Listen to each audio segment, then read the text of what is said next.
अस्सलाम वालेकुम क्लास। जी बेटा, क्या हाल चाल है आप सबके? ठीक ठाक हैं?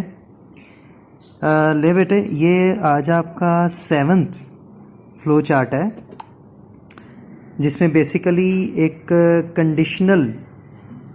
कंडीशन एक आयद होगी जिसमें हम आपने पढ़ा था डिसीजन सिंबल, जिसका डिस्क्रिप्शन ये था कि वो फैसले के लिए इस्तेमाल होता है। डायमंड सा सिंबल होता है जिस तरह ये बना हुआ है बीच में, तो ये डिसीजन सिंबल होता है। इसमें होता है कि येस और नो की एक कैटेगरी शामिल होती है, यानी ट्रू और फॉल्स की।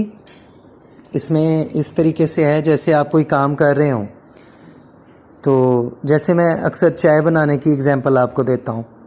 तो आप चाय बॉईल कर रहे हो, तो आप देखते हैं कि वो बॉईल हो गई, उसका कलर चेंज हो गया, तो फिर आप उसको चख कर देख लेते हैं। अगर तो आप चखते हैं और वो चाय बिल्कुल एज़ पर टेस्ट है तो आप कहते हैं जी ये पक के तैयार है, और अगर नहीं, उसमें कोई कमी पेशी है, तो फिर आप दोबारा से उसको प्रोसेस करते हो।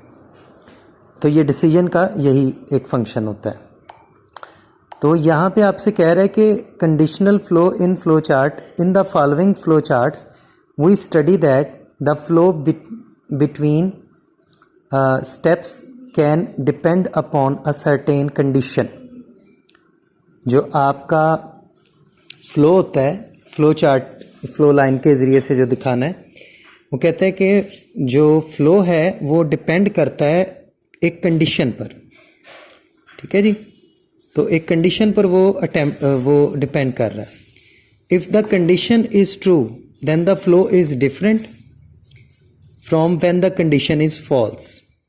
तो जब कंडीशन ट्रू होगी तो प्रोग्राम का फ्लो कुछ और होगा, और अगर फॉल्स हो जाएगी तो प्रोग्राम का फ्लो कुछ और होगा। A condition always evaluated as either true और फॉल्स।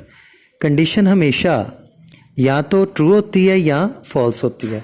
जैसे आप चाय बना रहे हैं तो एंड पे आप चखते हैं, तो या तो चाय एज पर टेस्ट है आपके और बिल्कुल रेडी है, या फिर वो अभी रेडी नहीं है, तो या ट्रू है या फॉल्स है।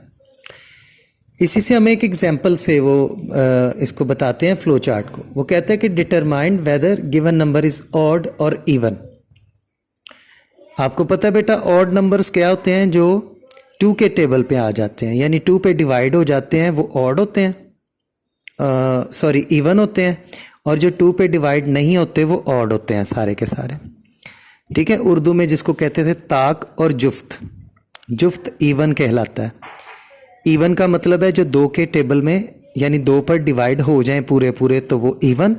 जो 2 पे डिवाइड ना हो वो ऑड। तो हमने इसके मुताबिक एक फ्लो चार्ट ड्रॉ किया। हमने कहा स्टार्ट, ठीक है, स्टार्ट किया, और फिर इनपुट में एन दिया। एन बेसिकली क्या है? एक नंबर है, वैल्यू है, न्यूमेरिक वैल्यू। ठीक है, जो भी नंबर आप लिखेंगे वो नंबर है। REM रिमाइंडर यहाँ पे ये यूज हो रहा है, is equal to n mod 2। Mod को अभी फिलहाल आप कह लें डिवाइड।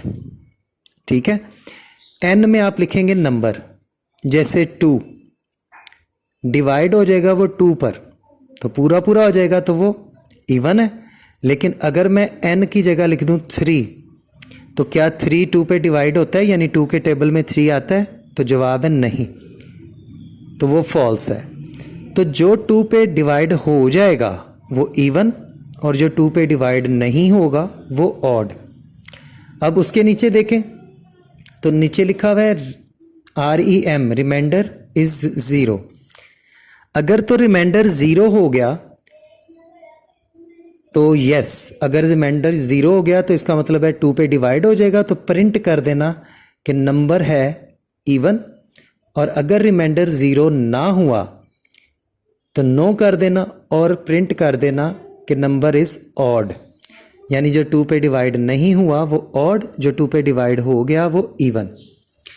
इसी की उसने नीचे एक छोटी सी वजाहत की हुई है आपको, अगर आपको नज़र आ रही हो तो वो कहते हैं in the above flow chart after the start step a numeric value is taken from a user and stored in computer memory with the name n। n कोई भी नंबर हो सकता है, 2 3 4 5 6 7 8 10 11 12 15 18 50 100 200 कुछ भी हो सकता है। तो n वो कहता है एक नेम है जो स्टोर करेगा किसी न्यूमेरिक वैल्यू को। This value is divided by 2, ठीक है। जो भी वैल्यू आप ऐड करेंगे वो डिवाइड होगी 2 के साथ। जब वो 2 पे डिवाइड होगी and the remainder is stored in the memory with the name REM। तो रिमाइंडर जो है वो REM के नाम से स्टोर होगा। मैं फिर बता दूं, अगर किसी भी नंबर को 2 पे डिवाइड करो और उसका रिमाइंडर जो है वो 0 आए, यानी वो चीज़ 2 पे डिवाइड होती हो तो वो इवन है, और अगर 2 पे डिवाइड नहीं होती और उसका जवाब 0 नहीं आता बल्कि उसका जवाब पॉइंट्स में आ जाता है या किसी और नंबर में आ जाता है तो फिर वो ऑड नंबर होगा। To calculate the remainder mod function is applied. तो कहता है जी इसको कैलकुलेट करने के लिए कि रिमाइंडर क्या आता है, हम मोड, मैंने कहा कि मोड को फिलहाल आप डिवाइड कह लो। We perform a conditional operation to check whether n is completely dividable by 2 और नॉट। कहता हम चेक करेंगे कि जो n है, नंबर है, वो 2 पे पूरा पूरा डिवाइड हो रहा है या नहीं। This is done by comparing the value of remainder with 0। इसका हम फैसला करेंगे कि अगर कोई भी नंबर जो हमने लिखा है अगर 2 पे डिवाइड पूरा पूरा हो जाएगा तो उसका रिमाइंडर 0 आ जाएगा। If remainder is 0 the conditional operation gives a true, तो आपका ऑपरेशन ट्रू होगा, ठीक है। वैल्यू होगी it means that the number is even because it is completely dividable by 2। On the other hand if the remainder is not 0 the conditional operation gives the false, it means that the number is odd.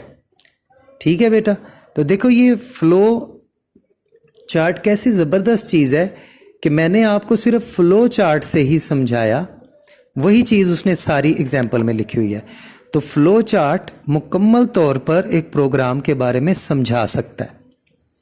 तो एक तस्वीर की तरफ देखते हुए आप programme को समझ सकते हो, या दूसरे लफ्ज़ों में मैं ये कहूँ कि तस्वीर बनाने के बाद प्रोग्रामिंग करना आसान हो जाता है। ठीक है बेटे, ये था आज का आपका लेक्चर। ओके बेटा, अल्लाह हाफिज़।